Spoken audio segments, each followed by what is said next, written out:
Hey everybody, Alex Kazora, SteelersDepot.com, back with a Pittsburgh Steelers recap and analysis of their 35-13 loss to the Philadelphia Eagles on Sunday, dropping Pittsburgh to 2-6 on the season. Philadelphia remains unbeaten at 7-0. Predictable loss, but still tough to stomach, and frankly, it's much of the same old story and same old Steelers. Steelers offense as poor as it's been in any game this season. That's been the theme overall. And I think the last 2 weeks, really starting since the second half of the Dolphins game and then leading into the first half of the Eagles game, just far too many penalties. There were, I believe, 3 in the Miami game in the second half, 2 of those coming crucially late. Everyone knows, turning that 3rd and 1 into 3rd and 16 against the Dolphins. 8 first half penalties against the Eagles. Majority of those on the offense, and just so many procedural type stuff. You got an ineligible man downfield. So they have more of those calls than they have touchdowns this year, and that's probably not a joke. They had illegal formations. There were delay of games, just a mess overall. There may be some debate. Mike Tomlin seemed to gripe a little bit at the calls on those plays. I'm not sure if they were valid or not, but still things that have to be worked on, and certainly delay of games and those type of things are squarely on the offense, and there's no excuse there. So this offense in general has zero margin for error. Even when they're playing as clean as a team can play, they're still struggling and still battling just to try to win. They certainly do not give themselves any margin and no chance whenever they're committing as many penalties as they have. And so that really backed up this offense against this aggressive, athletic, attacking Eagles front. And that's a big reason why Kenny Pickett sacked 6 times today. The most a Steelers quarterback has been sacked since 2009. It reminds me a lot of that 2008 loss to the Eagles. I believe that was 34-3. Ben and company sacked 9 times in that game. The Eagles build a lead. Pittsburgh has no run game, and Philadelphia can pin their ears back, run their stunts and games. And Kenny Pickett, it was tough to watch him just from the standpoint of he was really getting the crap kicked out of him in this game. His overall play was middling, below average, probably. Haven't thought about assessing it too in-depth. I thought Pickett did not really get that comfortable reading and seeing zone coverage. Everything was short. Again, those are themes of Pittsburgh's year. The offensive line had their worst game of the season by far in pass protection and run blocking.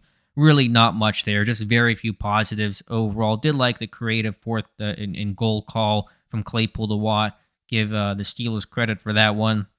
Claypool ran tough. Jaylen Warren, I don't know if he's the overall more talented back than Najee Harris, but he's certainly a better fit for the Steelers offense right now. He's downhill. He's explosive. When you're an offensive line that's not getting a great push overall, you need guys who can get whatever is there, and Jaylen Warren is the better fit right now.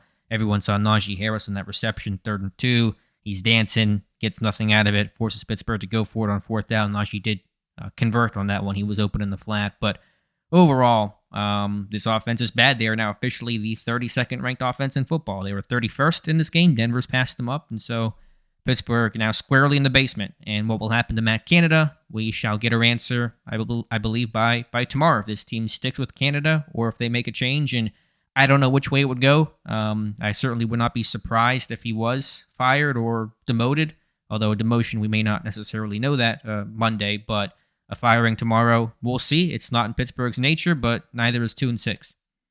Defensively, Pittsburgh's plan in this one was to rush, to be aggressive, to stop the run, all things that Brian and myself talked about in the lead up to this game, and so I understand that aspect. The thought was dare them to beat you with the pass, and certainly Philadelphia proved up to that challenge. It was the A.J. Brown show. A.J. Brown, has had more touchdowns than the Pittsburgh Steelers. 3 in this one, all in the first half. The first player to ever have 3 receiving touchdowns in the first half against the Pittsburgh Steelers. He won one-on-one matchups. Minkah Fitzpatrick, a really bad rep on that first touchdown. Then Akella Witherspoon just schooled on the next 2. And I understand I've gotten some criticism in the past that, Witherspoon, he has good positioning and he's there and it's tight coverage.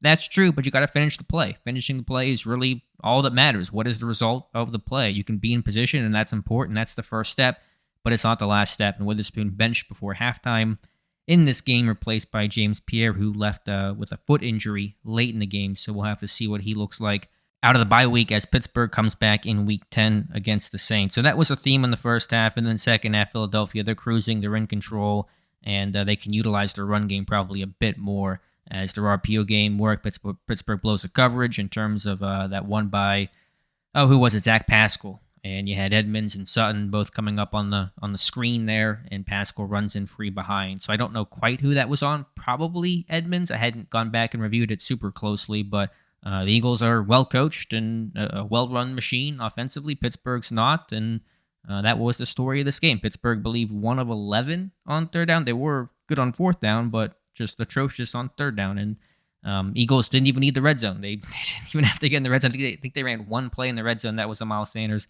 touchdown. So you guys get the point overall. Bad on both sides of the ball. Special teams, you had kicks go out of bounds, illegal formation on a kickoff. Just really sloppy overall.